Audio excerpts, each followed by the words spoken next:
What if Cats Could Talk was 2 weeks ago? Hello, that was Leia, my fourth cat that I managed to convince to come out to speak to you guys today. Hello. Let's get started. First off, the story reminder for last week. Let's talk about that.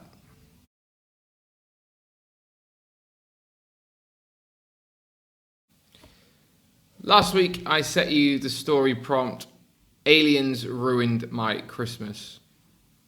I asked you to have a think about how, when, why, where aliens ruined Christmas. Some of the submissions I received were brilliant. I have decided to only go for one this week. This person has been on the channel before. This person wrote a bit of a longer story this time around, so I decided to only include one just for the purposes of time, but just because I thought we should highlight this particular story as a fantastic submission. Let's hear what Natcha had to write about Aliens Ruined My Christmas.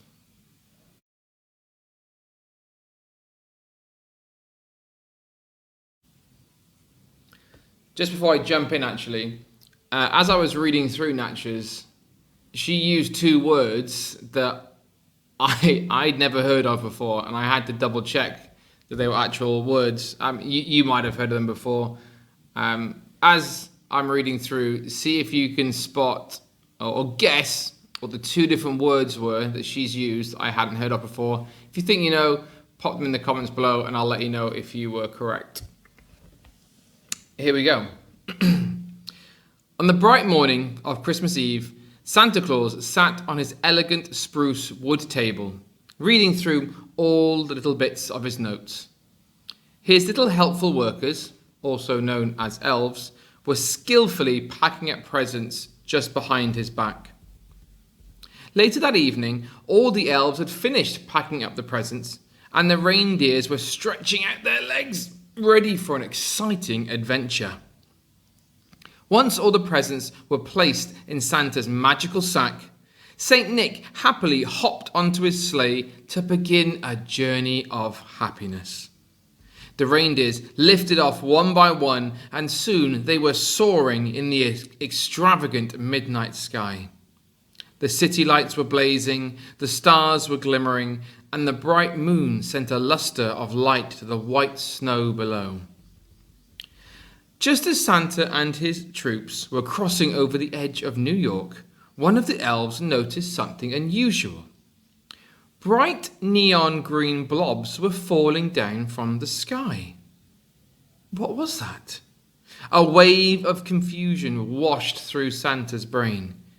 He sensed his reindeer to stop, and he peered carefully out into the starry sky. It seemed like there was nothing there. Confused, Father Christmas carried on journeying through the world. Just as Big Ben chimed, Santa glanced at his sleigh. A reflection of a giant-looking grey pancake with see-through butter on top was displayed on the side of his red sleigh.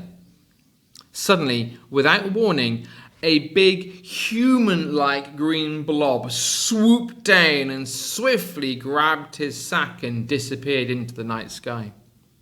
A tsunami of panic flooded through. "Oh no!" yelled Santa, infuriated. Out of nowhere, realization swifted in. Saint Nick pulled out his left glove and threw it in the breeze. "South it is!" Santa shouted. His mystical glove had flown in a southern direction. "Come on, reindeers!" he bellowed. After a tiring chase through London, Santa and his troops had ended up in Paris, where the green blob had landed on top of the Eiffel Tower. It was an alien from somewhere in space. Saint Nick landed on top of the Eiffel Tower and snatched the sack from the alien's hands. Out of nowhere, The blob started crying and speaking some sort of gibberish language. Quickly, Santa pulled out a marble bracelet and held it tight in his hands. It was a magical translator. In no time, the gibberish was no longer gibberish. It was proper English. I just wanted some presents, sobbed the creature. Well, let's make a deal. You never steal any presents again, and I'll give you some presents, Santa suggested. After some discussion, St. Nick and the alien made a deal. Santa would give the alien presents every Christmas, and the alien would never steal again. So, with that sorted out, St. Nick joyfully rode his sleigh all around the world to deliver more festive presents. Just as the crimson sky began to lighten up, Santa Claus landed back at his station at the tip of the North Pole, with a happy smile glimmering on his face. The end.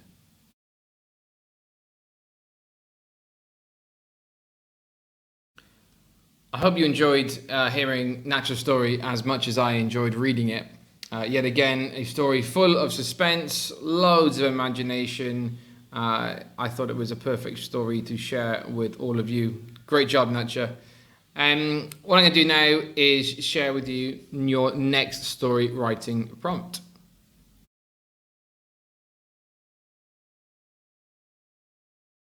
Okay, so when I first started the Short Story Starter, I mentioned to you guys that I was a primary school teacher out in Thailand.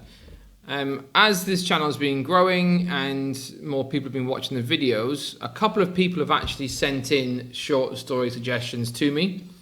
And I thought, what a fantastic idea. Rather than me just setting what I think you would like to write, why not take some ideas from other people? A young girl in my class, a Russian girl called Ariana, she suggested a short story topic to me, and I'm going to use that for this week. She said that you should write a story about two dinosaurs who are best friends and they go to school together. The story has to be about what they do on a normal day at school, what they eat for lunch, what kind of lessons they have, what they do at break time. She thought it would be fantastic to try and recreate a normal school day, but from the perspective of dinosaurs. It's up to you if these dinosaurs talk to each other. Maybe it could be a completely silent story, so no conversation. But there could be lots of fantastic description. Do they have normal lessons? Do they do maths, English, science? What do they do at break time? How do they play games? What are the teachers like? What does the school look like? There is so much you could write about with this idea. I thought Ariana's suggestion was fantastic, which is why I've decided to use it. So, this week's story writing title is The Dinosaurs That Went to School. I hope you have fun writing it. I'm looking forward to reading through it already. Have fun writing it. I'll see you soon.